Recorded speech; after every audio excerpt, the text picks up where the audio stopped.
यमुना, सरयू, छिपरा, मंदाकिनी, नर्मदा, जितनी पवित्र नदी होती हैं, इन नदियों में आप लोग एक बहुत बड़ी गलती करते हो कि दोने में दिया लेते हो और दोने में दिया लेकर उसको रखकर और आप नदी में दिया जलाकर बहा देते हो। शिव महापुराण की कथा इसकी महत्वता नहीं कहती। शिव पुराण कहती है गंगा माँ है, नर्मदा माँ है, छिपरा माँ है, सरयू माँ है। तुम्हारी सास कहीं बैठी हो, एक काम करना, जैसे तुम गंगा जी में दिया रख देती हो पानी में, सरयू जी में दिया रख देती हो पानी में, उसी तरह सास के सिर पे दिया जला के धर दो। बोलो, धर सकते हो? जब धीरे धीरे दिए में आग लगेगी, दिया जलते जलते दोने में आग लगेगी, दोना जलेगा और तुम्हारी सास का फिर सिर जलना प्रारंभ होगा। अच्छा लगेगा? नहीं। गंगा में दिया छोड़ा, दिया जलते जलते हवा में दोना जला, दोना जला तो वो गंगा का जल में चोट पहुंची। गंगा कहती है तो पुण्य कमाने आई थी और मुझे आग लगा के जा रही है। पवित्र नदी को शुद्ध रखिए, उसमें पवित्रता का विशेष ध्यान रखिए। यहां तक शिव महापुराण की कथा कहती है अपने स्नान के कपड़े भी अगर तुम घाट पर किसी के कहने पर छोड़ कर आ रहे हो, कई लोग, कोई कह देता है तुम्हारे ऊपर ये रोग लग गया, तुम्हारे ऊपर ये बीमारी हो गई, नदी पे नहाने जाना, अपने कपड़े छोड़कर आ जाना। पहले तो वो महाराज ढूंढो जिसने कहा कि पवित्र नदी पर अपने कपड़े छोड़कर आओ। नदी को हमेशा, पवित्र नदी को पवित्र रहने दो। मेरे राम जी जब चित्रकूट होते हुए चले गए, मेरे राम जी जब अयोध्या से लंका तक गए, बीच में इतनी पवित्र नदी पड़ी थी, मेरे राम जी ने एक जगह पर ये अपने वस्त्र को नहीं छोड़ा, न वस्त्र को पानी में निचोड़ा। मेरे राम जी ने स्नान करा, स्नान कर कर पानी ले जाकर दूर अपने वस्त्र को निचोड़ा, कहीं ये मेरे वस्त्र का पानी पवित्र नदी में ना चले जाए। वो मेरे राम थे जो मार्ग बताते जा रहे थे। और आज के जमाने में लोग, एक जनी ने दिया जला के छोड़ा, बड़ी खुश हुई, वो भेरिया, वो भेरिया, वो भेरिया, वो भेरिया, वो भेरिया, इतनी दूर तक चले गया। अब गंगा जी ने भी कह दिया अब की तो आ गई, अगली बार आ, अगली बार आ। इतनी प्लानिंग करिए, हरिद्वार जाऊंगी, हरिद्वार जाऊंगी, हरिद्वार जाऊंगी, हर बार प्लान बनाती थी, बद्रीनाथ जाऊंगी, केदारनाथ जाऊंगी, हर बार प्लान बनाती थी, अब की बार जाऊंगी, अब की बार जाऊंगी। भगवान घर में ऐसी बांधा ला के रख देता कि तुम्हें हरिद्वार तक बुलाता ही नहीं। अब सोचती मैं बस एक ही बार होके आई, फिर तो मेरा जाना ही नहीं हुआ। कभी तुमने गंगा जी से पूछा कि बार बार जाना क्यों नहीं हो रहा? गंगा जी खुद नहीं बुला रही, आग लगा के चली जाएगी। गंगा जी खुद नहीं बुला। पवित्रता का ध्यान रखिए, हम उसकी शुद्धता का ध्यान रखिए। हमने गंगा, यमुना, सरयू, सरस्वती, छिपरा आदि को कैसे कैसे पवित्र। दीपदान का मतलब जानते हो आप लोग? क्या मतलब है?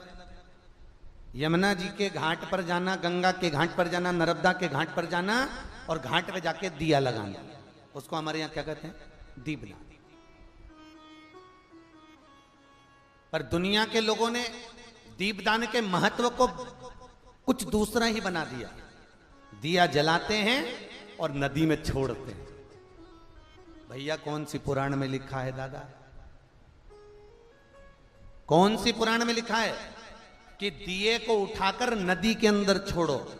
एक बात बताओ, सास तुम्हारी ऐसी बैठी सामने, तुम उसकी पूजन करोगी या थाली रखोगी या दिया जलाओगी तो उसके सामने रखाओगी कि उसके सिर पे जलाओगी? अरे बोलो तो सही, दिया कहाँ जलाओगे? उसके सामने कि सिर पे? पर दुनिया के लोग दिया कहाँ जला रहे हैं? दिया जला के छोड़ते हैं गंगा जी में, यमुना जी में, सरयू जी में, उसके अंदर छोड़ते हैं। तो ये तो दोष है ना, ये तो दोष माना जाता है। दिया दान करने का सबसे बड़ा क्रम है कि दीप दान करना है तो घाट पर लगाइए, पीपल के वृक्ष के नीचे दीप लगाइए।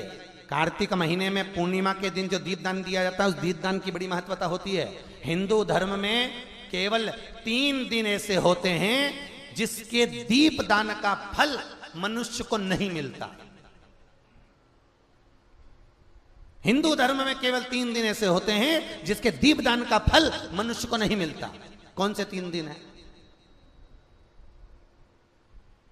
जल्दी बोलो। हिंदू धर्म में 3 दिन ऐसे हैं जिसके दीपदान का फल मनुष्य को नहीं मिलता। पहले नंबर पर धनतेरस, दूसरे नंबर पर रूप चौदस और तीसरे नंबर पर दीपावली। ये दीपावली, धनतेरस और रूप चौदस, ये 3 दिन दिए दान का फल मनुष्य को नहीं मिलता है महाराज। क्यों नहीं मिलता महाराज? हम तो जला जला के और ओटले पे जलाएं, पीपल के नीचे लगाएं, खूब दीपदान करते हैं, तो इसका फल मनुष्य को क्यों नहीं मिलता? क्योंकि राजा बलि की भूमि को जब वामन भगवान ने 3 पग में नाप लिया था, राजा बलि सुतल लोक का राजा बना था, तो राजा बलि ने वामन भगवान से कहा था, प्रभु आपने 3 पग में मेरी पृथ्वी को नाप लिया, पर आपसे मांगना चाहता हूं तो केवल इतना दे दो कि 3 दिन जो पृथ्वी पर दीपदान करेंगे उसका फल मेरी किस्मत में, मेरे भाग्य में लिखा जाए। भगवान ने पूछा कौन कौन से? तो कहा एक धनतेरस, दूसरा रूप चौदस, तीसरा दीपावली। इतने में लक्ष्मी जी आके खड़ी हो गई। लक्ष्मी जी ने कहा राजा बलि से, भैया पृथ्वी के लोग सबसे ज्यादा पूजन तो उसी दिन करते हैं, उसी दिन दीपदान करते हैं, और लोग तो धनतेरस के दिन दिया लगाते हैं, रूप चौदस के दिन लगाते हैं, दीपावली के दिन लगाते हैं, और सारा पुण्य तेरे खाते में लिखा जाएगा, तो उनके खाते में क्या होगा? इतने में राजा बलि ने कहा बहन लक्ष्मी चिंता मत कर, दीपावली के बाद में जो कार्तिक पूर्णिमा आएगी, उस कार्तिक पूर्णिमा के दिन जो किसी जलाशय के पास में जाकर, नदी तालाब कुंड कुआं किसी जलाशय के पास में जाकर अगर एक दिया लगा देंगे तो उसको 3 दिन का पुण्य फल 1000 गुना होकर प्राप्त हो जाएगा। 1000 गुना। इसलिए हमारे यहाँ पर दीपावली को तो केवल दीपावली कहते हैं, पर कार्तिक की पूर्णिमा को देव दीपावली कहते हैं। कौन सी दिवाली है? जम के बोलो जरा। देव दीपावली। दीपावली से बड़ी दीपावली होती है कार्तिक पूर्णिमा के दिन, क्योंकि तुमने ये 3 दिन जो दिया लगाया इसका फल तुम्हें जब मिलता है जब तुम कार्तिक की पूर्णिमा के दिन किसी घाट पर, नदी के तट पर, तालाब के तट पर, सरोवर के तट पर जब दीपदान करते हो साहब, तब उसका पुण्य बढ़ जाता है।